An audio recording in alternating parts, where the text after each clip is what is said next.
Olá, meus amigos, olá, minhas amigas. Estamos aqui com a nossa segunda aula de Direito Constitucional, uma aula que vai tratar, ainda dentro da teoria da Constituição, agora sobre classificação das Constituições. Na nossa primeira aula, nós falamos sobre sentidos de Constituição. Agora, nesta aula, falamos sobre as diversas classificações da Constituição. São várias as classificações, são vários os critérios classificatórios, e é claro que aqui nós nos preocuparemos com aquilo que tem mais potencialidade de incidência na sua prova, dentro daquilo que tem sido o posicionamento majoritário, afinal de contas, justamente por ser um tema teórico, ele muitas vezes envolve alguma polêmica e a gente tem que se afastar das polêmicas que nos afastam dos gabaritos. Pelo contrário, a gente tem que se aproximar, no meio da polêmica, se aproximar daquele posicionamento que seja o posicionamento do gabarito, que faça a gente acertar a questão. E é claro, a gente também tem que trabalhar com uma quantidade de critérios classificatórios que seja segura, uma quantidade de critérios classificatórios que nos passe, sem dúvida, segurança. Por isso, eu trarei aqui 13 critérios classificatórios dentro desse estudo de classificação das Constituições. Não é certamente nem de longe uma quantidade pequena, mas também não tem nenhuma pretensão exauriente, não tem nenhum objetivo necessariamente de esgotar todos os possíveis e imagináveis critérios classificatórios. O objetivo, declaradamente, é um só: é fazer com que você tenha no seu estudo aqueles critérios que, para os fins de prova, são os critérios mais seguros. E é claro que, ao final dessa explanação, nós também teremos uma preocupação, que você, para além de uma compreensão geral dos diversos critérios classificatórios, que você consiga identificar a classificação da Constituição brasileira, a classificação da Constituição Federal de 1988. Porque se de um lado nós sabemos que o conhecimento amplo dos diversos critérios vai lhe dar mais segurança, abrangência no seu conhecimento, por outro lado, é bem verdade que aquilo que é mais objeto de cobrança por parte das bancas examinadoras é a classificação da Constituição brasileira. Ou seja, de nada adianta você dominar os diversos critérios classificatórios se você não domina a classificação da Constituição brasileira de 1988. Então vocês observam que ao final de cada aula eu sempre faço questão de trazer ali um último slide com uma pergunta: professor, o que é que eu devo saber ao final dessa aula? O que é que ao final dessa aula tem que estar no meu radar, no meu conhecimento? Não pode fugir à minha compreensão. E de antemão eu já lhe antecipo aqui: você precisa conhecer, sobretudo, a classificação da Constituição brasileira à luz dos critérios de classificação das Constituições. Bacana? Então, essa é a compreensão para esse nosso estudo. Aqui nós iremos seguir, portanto, com teoria da Constituição, ainda nesse módulo 1, porém não mais falando sobre sentidos, e sim agora falando sobre classificação das Constituições. E aqui nós temos 13 critérios classificatórios. Então você tem aí no primeiro slide do critério 1 ao critério 4, no segundo slide do critério 5 ao critério 9 e no terceiro slide do critério 10 ao critério 13. De maneira objetiva, até para não lhe cansar, o objetivo da aula, declaradamente, é fazer você compreender todos esses critérios e, no final, identificar aqui como se classifica a Constituição brasileira à luz de cada um desses critérios. Portanto, esse é o panorama, esse é o sobrevoo neste estudo da classificação das Constituições.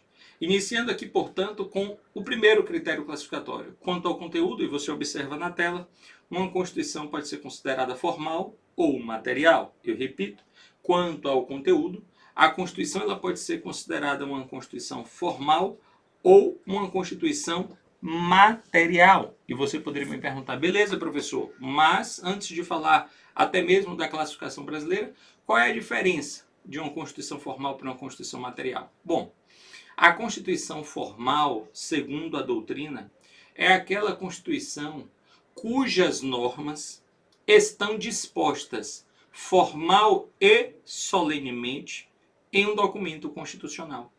É bem verdade que o conceito de Constituição formal, por vezes, ele acaba se confundindo com o conceito de Constituição unitária. Lá na frente nós teremos a oportunidade de falar dessa Constituição unitária. E o conceito de Constituição formal dialoga com o conceito de Constituição unitária, porque a Constituição cujas normas estão disciplinadas, é dizer, estão plasmadas formal e solenemente em um único documento exaustivo de todo o seu conteúdo, em um único documento que consolida e que sistematiza todas as suas normas. Beleza. Dentro dessa lógica, o que eu percebo aqui nessa classificação? Primeiro, Constituição formal. Nessa classificação, para que uma norma seja considerada constitucional, eu não preciso perquirir qual é o seu conteúdo. Para que uma norma seja considerada constitucional, eu não preciso investigar qual é a matéria sobre a qual essa norma ela versa, qual é o assunto de que ela trata. Porque basta que esta norma ela tenha aderido ao texto constitucional, basta que ela tenha aderido ao texto para que ela já seja considerada uma norma da Constituição. Ainda que na sua essência, ainda que no seu conteúdo, no seu substrato, ela não apresente, ela não revele norma de materialidade constitucional, ou seja, não traga matéria que seja essencialmente, com Carl Schmitt, matéria de decisão política fundamental, ainda que não seja uma norma indispensável à construção de um modelo de Estado. Beleza? Então, essa é a lógica, essa é a compreensão daquilo que é uma Constituição formal. Para que uma norma seja considerada constitucional, basta que ela tenha aderido formalmente ao texto. Beleza? Evoluindo no raciocínio, o que é que nós temos, professor? A Constituição material. E a Constituição material é aquela Constituição cujas normas, para serem consideradas constitucionais, não necessariamente precisam estar disciplinadas, plasmadas em um único documento exaustivo de todo o seu conteúdo que consolide e sistematize todas essas normas. Não, aqui não. Aqui na Constituição material, para que uma norma ela venha a ser considerada constitucional, basta apenas e tão somente que ela traga matéria de decisão política fundamental. Eu sempre digo, tire a letra L da palavra material e acrescente o acento agudo na letra E. Vira matéria, porque a Constituição material é aquela, lembrando de Carl Schmitt mais uma vez, no seu sentido político de Constituição, a Constituição material é aquela que apresenta matéria de densidade constitucional, matéria reveladora de decisão política fundamental, ou seja, é aquela norma considerada indispensável à construção de um modelo de Estado. Para Carl Schmitt, seriam aquelas normas relacionadas com os princípios e os direitos fundamentais, com a organização do Estado e com a organização dos poderes. Princípios e direitos fundamentais, organização do Estado e organização dos poderes. Essa é a matéria constitucional. Uma norma que traz esse conteúdo, ainda que ela não esteja dentro de um documento constitucional, ela é considerada uma norma constitucional. Ainda que ela não esteja disciplinada formalmente em uma Constituição escrita unitária, ela ainda assim vai ser considerada constitucional. Porque eu verifico, eu meço, eu venho a aferir a sua constitucionalidade, o seu tom constitucional, não pela sua posição topológica, mas pelo conteúdo da sua consistência. E aí, se ela versa sobre as matérias de decisão política fundamental, ela vai ser, sim, considerada norma constitucional. Se versa sobre decisão política fundamental, ela vai ser, sim, considerada norma constitucional. Bacana? E aí você me pergunta, beleza, professor, a brasileira, ela é uma Constituição formal ou é uma Constituição material? Ora, historicamente falando, nós temos a Constituição brasileira como uma Constituição formal. Uma Constituição que, por ser formal, necessariamente é escrita. A gente vai ver, toda formal é escrita. Uma Constituição que, por ser escrita, também ela é unitária.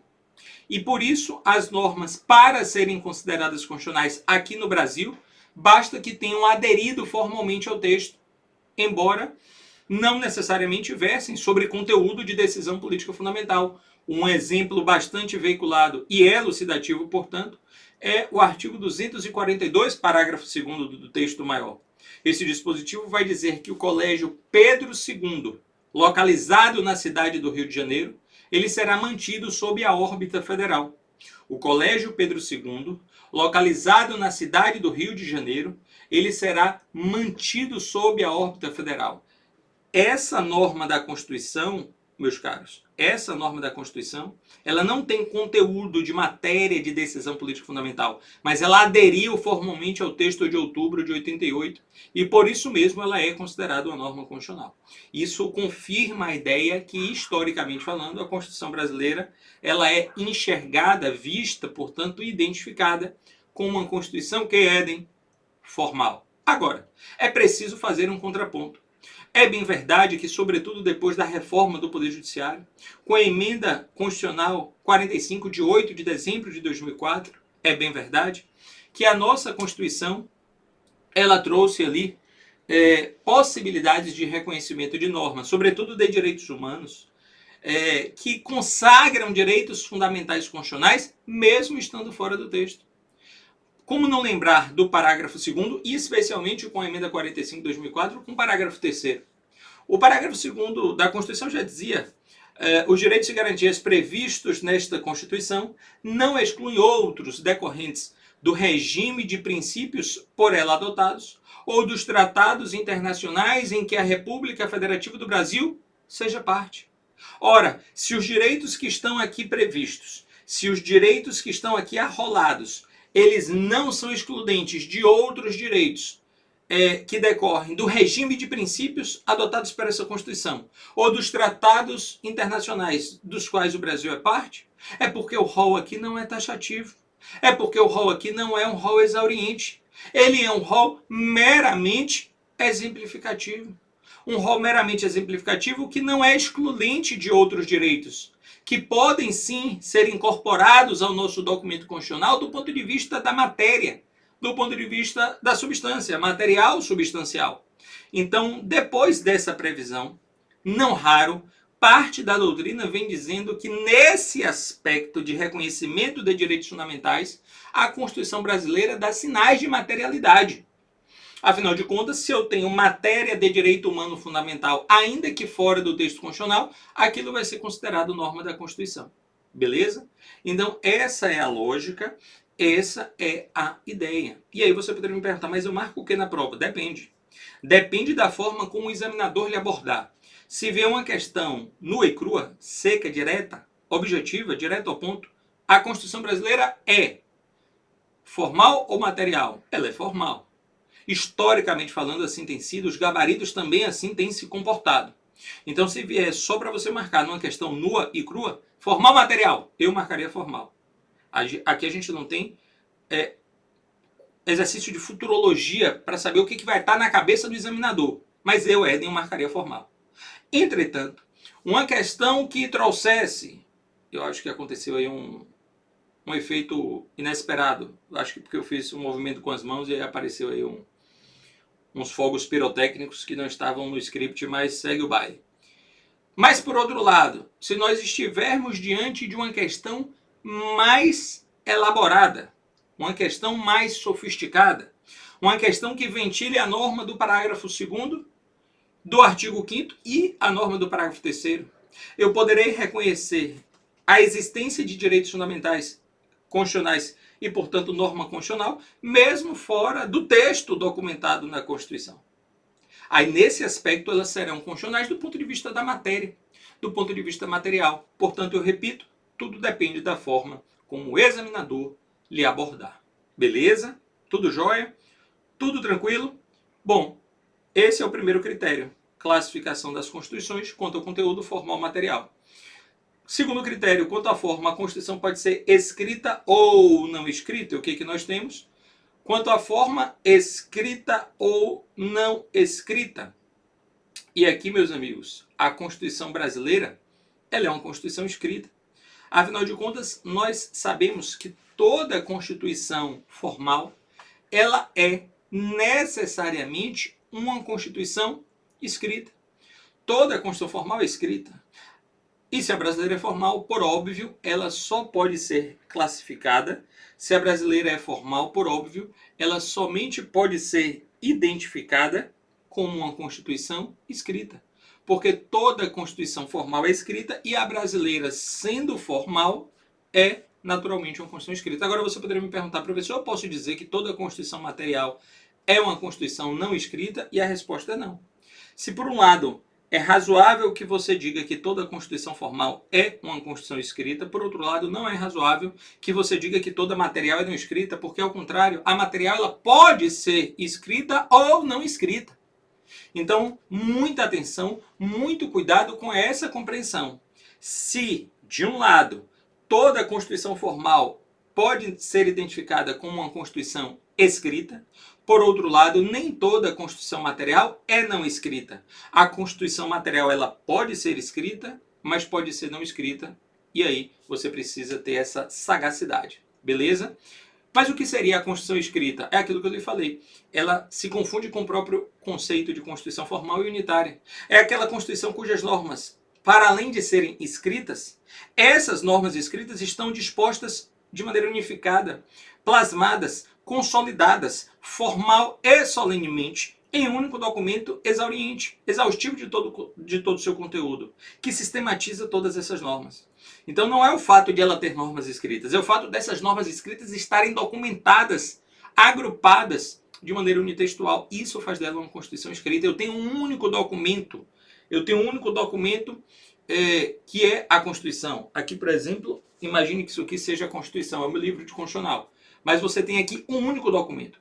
Esse único documento traz as normas da Constituição. Ela é uma Constituição escrita, formal, escrita e unitária. Agora, do outro lado, a Constituição não escrita não quer dizer aquela Constituição que não tem nenhuma passagem escrita. Não é isso. A Constituição não escrita, ela pode ter passagens não escritas.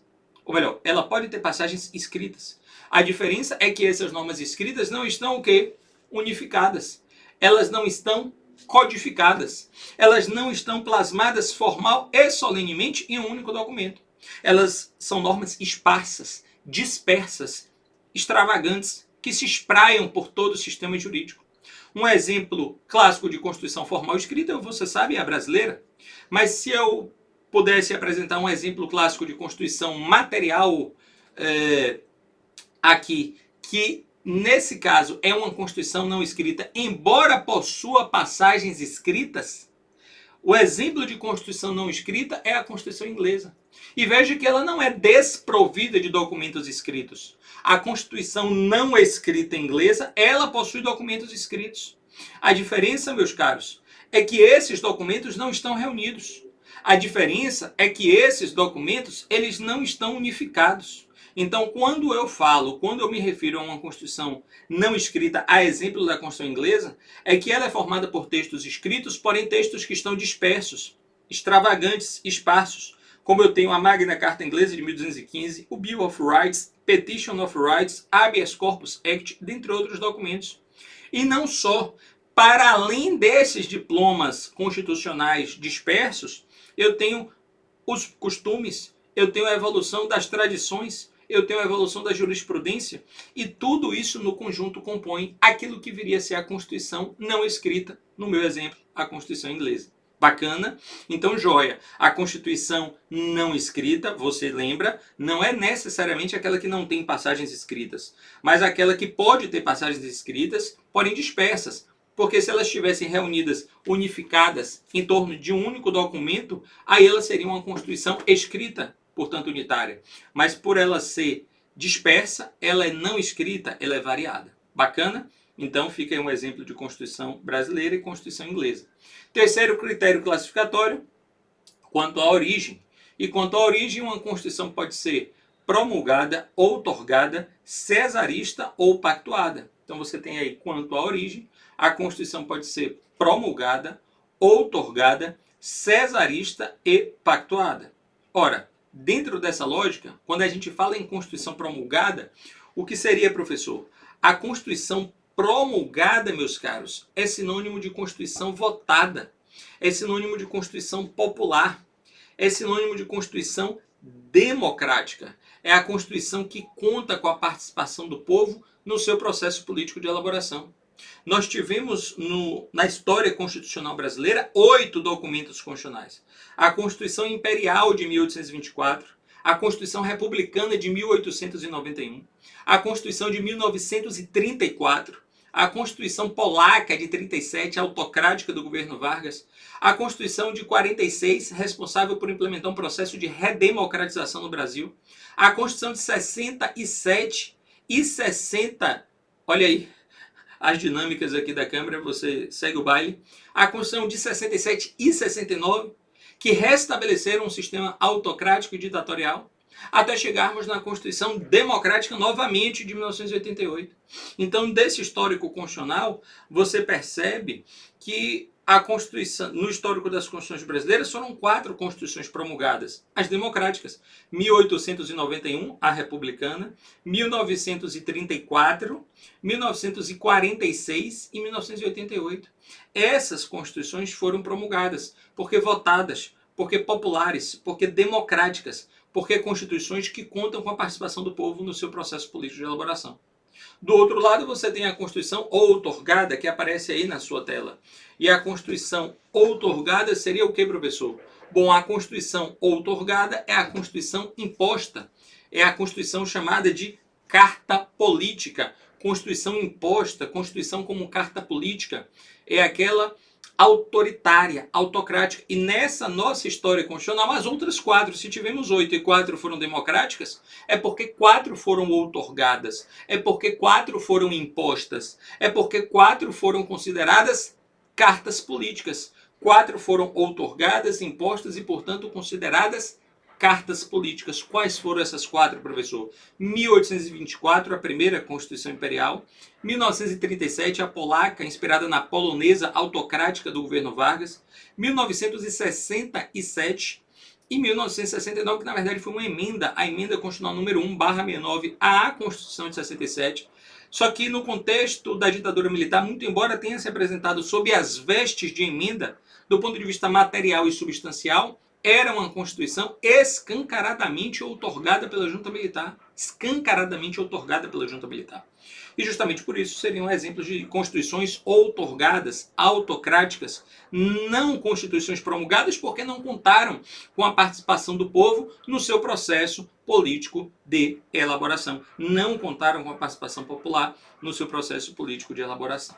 Tudo beleza? Tudo jóia? Bacana.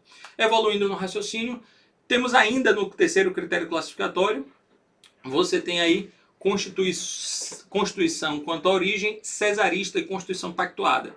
A Constituição cesarista ela é um mix da Constituição promulgada e da Constituição outorgada. Por quê, professor? É como se fosse híbrida ela. É a Constituição, segundo a doutrina, que ela é imposta por um ditador ou junta militar e ela é submetida a uma posterior aprovação popular. É a Constituição, repito, que ela é imposta por um ditador ou junta militar, porém ela é submetida a uma posterior aprovação popular. Exemplo, Augusto Pinochet no Chile, Napoleão Bonaparte na França. Exemplos trazidos pela doutrina. E a gente encerra esse terceiro critério com a Constituição quanto à origem pactuada. Como o próprio nome apresenta, como o próprio nome revela, como o próprio nome sugere, é aquela que se dá a partir de um pacto firmado entre duas forças políticas opostas. É aquela firmada a partir de um acordo entre duas forças políticas adversárias. Um pacto entre duas forças políticas opostas, um pacto entre duas forças políticas adversárias. Daí a ideia de Constituição pactuada. Daí a ideia de Constituição pactuada. Exemplo, constituições espanholas do século XIX. Constituições espanholas do século XIX foram exemplos de constituições pactuadas, porque você tinha ali cenário político, forças políticas adversárias que precisaram ceder parcela de seus interesses para chegar num bom termo daquilo que viria a ser um documento constitucional na Espanha. Beleza?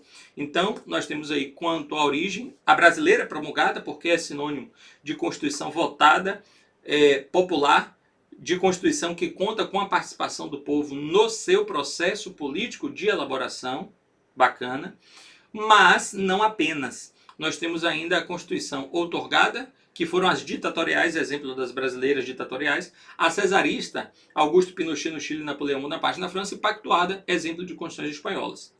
Quarto critério classificatório, chegamos aqui no quarto critério classificatório, e quanto à estabilidade. Lembrando que esse critério pode aparecer na sua prova quanto à estabilidade, mas também pode aparecer quanto à consistência, quanto à mutabilidade, quanto à estabilidade, quanto à consistência ou quanto à mutabilidade.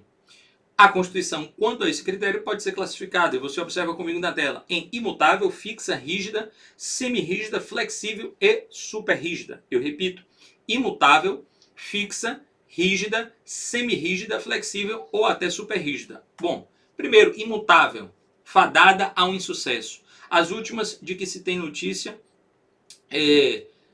elas remontam tempos tão antigos que não são nem lembradas atualmente. As constituições imutáveis, como o próprio nome sugere, não podem ser alteradas, e se não podem ser alteradas, elas estão fadadas a um insucesso. É simples. E o que seria a Constituição fixa, professor? A Constituição fixa, ela não pode ser alterada, mas ela pode ser substituída. É porque a imutável, em tese, ela não seria nem alterada e nem trocada. Eu não posso mudar o seu conteúdo, mas também não posso tirá-la do lugar e colocar uma nova. Por isso que foi fadada ao insucesso, porque ninguém vai ficar com o documento pro resto da vida. Aí vem as fixas. As fixas, elas diziam o seguinte, olha, a gente não pode ser trocada. Ou melhor, a gente não pode ser alterada para ser atualizada. Se você quiser qualquer mudança, tem que trocar de Constituição. Ou seja, é aquelas que não admitiam atualização do seu texto, e toda vez que você quisesse promover uma reforma, você precisava instaurar um novo poder constituinte originário para implementar uma nova Constituição. Ou seja, precisaria instaurar um novo poder constituinte originário para implementar uma nova Constituição, e por isso ela foi considerada também fadada ao insucesso. E aí sim, as últimas de que se tem notícia remontam a cidades-estados gregas, porque toda vez que você precisava atualizar o texto constitucional, havia a necessidade de trocar o próprio texto constitucional, ou seja, de trocar a Constituição, e ninguém aguentava toda essa mudança. Imagine, a Constituição brasileira já tem mais de 100 emendas constitucionais. Você já imaginou se cada alteração dessa representasse uma nova Constituição, e na história política brasileira já passássemos de 100 constituições? Não seria razoável. Por isso elas também foram fadadas ao insucesso. Aí vem a Constituição do tipo rígida. E o que seria a Constituição rígida, professor? A Constituição rígida, ela pode ser alterada? A resposta é sim. A rígida pode ser alterada, só que ela exige, ela reclama um processo legislativo de alteração mais solene, mais formal, mais complexo, mais dificultoso do que o processo de alteração das demais normas infraconstitucionais. Então a Constituição rígida pode ser alterada? Pode, mas ela exige, mas ela reclama um processo legislativo de alteração mais complexo, formal, solene, dificultoso do que o processo de alteração das normas constitucionais. Se você pegar, por exemplo, a brasileira, pode ser alterada? Pode, mas não por qualquer instrumento legislativo. Uma lei ordinária não altera a Constituição brasileira. Uma lei complementar não altera a Constituição brasileira. Uma lei delegada não altera a Constituição brasileira. Um decreto legislativo não altera a Constituição brasileira. Uma resolução não altera a Constituição brasileira. Eu preciso de uma emenda à Constituição. Eu preciso de uma emenda à Constituição. Ou seja, a emenda, ela é uma espécie de alteração da Constituição que traz requisitos muito mais sofisticados e robustos do que o de elaboração das próprias leis. A emenda constitucional é uma espécie normativa que traz requisitos de implementação muito mais complexos do que uma lei. Exemplo, lei ordinária. Qual o quórum para aprovação? Maioria relativa. Lei complementar. Qual o quórum de aprovação? Maioria absoluta. É só você lembrar do animal orca. O-R-C-A. O, ordinária. R, relativa. C, complementar. A absoluta. Lei ordinária precisa ser aprovada com maioria relativa. Lei complementar com maioria absoluta. ORCA, O-R-C-A, ordinária relativa, complementar absoluta. Mas quando você parte para a reflexão acerca de uma emenda, aí você precisa de um quórum mais qualificado, aí você precisa de um quórum de 3/5, em 2 turnos, em cada casa, em votação separada. Então, a rígida pode ser alterada, mas ela exige, ela reclama esse processo mais solene, complexo, formal e dificultoso, e por isso a brasileira ela é rígida. A semirrígida seria um mix, um híbrido. Você tem aí a semirrígida como uma Constituição que parte do seu conteúdo exige formalidade para alteração, uma formalidade maior, como as emendas constitucionais, porém outra parte do seu texto dispensa essa formalidade. Outra parte do seu texto dispensa essa formalidade. E dispensando essa formalidade, o que, que nós temos? Pode ser alterada da mesma forma que se alteram as demais leis. A única Constituição que foi assim foi a Constituição Imperial de 1824. Ela era justamente por isso uma Constituição do tipo semirrígida, também chamada de semiflexível. Era uma Constituição do tipo semirrígida, era uma Constituição do tipo semiflexível, justamente por isso. Por quê, professor? Porque lá no seu artigo 178 da Constituição Imperial de 1824, havia ali disposições que diziam que aquilo que era materialmente constitucional, decisão política fundamental, direitos fundamentais, organização do Estado e organização dos poderes, reclamava formalidade para alteração, e aquilo que não versasse sobre essas matérias indispensáveis à construção de um modelo de Estado poderiam ser alteradas informalmente. Por isso ela era semi-rígida ou semiflexível. Ok? Há quem diga que a Constituição de 1824 era uma Constituição imutável. Está errado, ela era semi-rígida. E por que algumas pessoas dizem isso? Por conta do seu artigo 174. O seu artigo 174 dizia que nos 4 primeiros anos de jurada ela não seria alterada. Ora, mas ela só não pode ser alterada nos 4 primeiros anos de jurada, mas ela pode ser alterada em todos os demais? Ela pode ser alterada, ela só não podia naquele período. Por isso não é correto dizer que ela era imutável. O correto é dizer que ela era semi-rígida ou semiflexível. A Constituição flexível ela não tem supremacia. Ela não tem supremacia, afinal de contas, ela pode ser alterada da mesma forma como se alteram as demais leis. Naturalmente não é a Constituição brasileira. É por isso que a Constituição flexível não trabalha com controle de constitucionalidade. Só as constituições rígidas, para que você afira o respeito ou não à supremacia formal e material da Constituição. Bacana? Sobretudo a supremacia formal no processo de alteração dessa Constituição. E aí todas as constituições brasileiras republicanas foram rígidas. Olha aí, eu já estou dizendo que a primeira imperial de 1824, ela foi semi-rígida ou semiflexível. Mas da segunda à oitava, é dizer, de 1891 a 1988, ou seja, todas as republicanas, todas as constituições brasileiras republicanas foram rígidas. Beleza? Tudo jóia? Tudo tranquilo? Bom, e a superrígida, na verdade, é uma classificação do professor Alexandre de Moraes que coloca na sua obra de direito constitucional a ideia segundo a qual a Constituição brasileira é uma Constituição superrígida porque ela tem um processo de alteração mais complexo. Data vem, esse raciocínio não procede, esse raciocínio não está correto. Para sua prova você leva o posicionamento de que a Constituição brasileira não é superrígida. Ela é uma Constituição rígida, porque é justamente por ter um procedimento complexo que daí decorre a sua rigidez. Um procedimento complexo de alteração atrai a noção de rigidez constitucional. Bacana? Eu vou fechar aqui este bloco para que essa primeira parte da aula não fique, portanto, muito extensa. E a gente volta em seguida com o segundo bloco para acompanhar os demais critérios de classificação.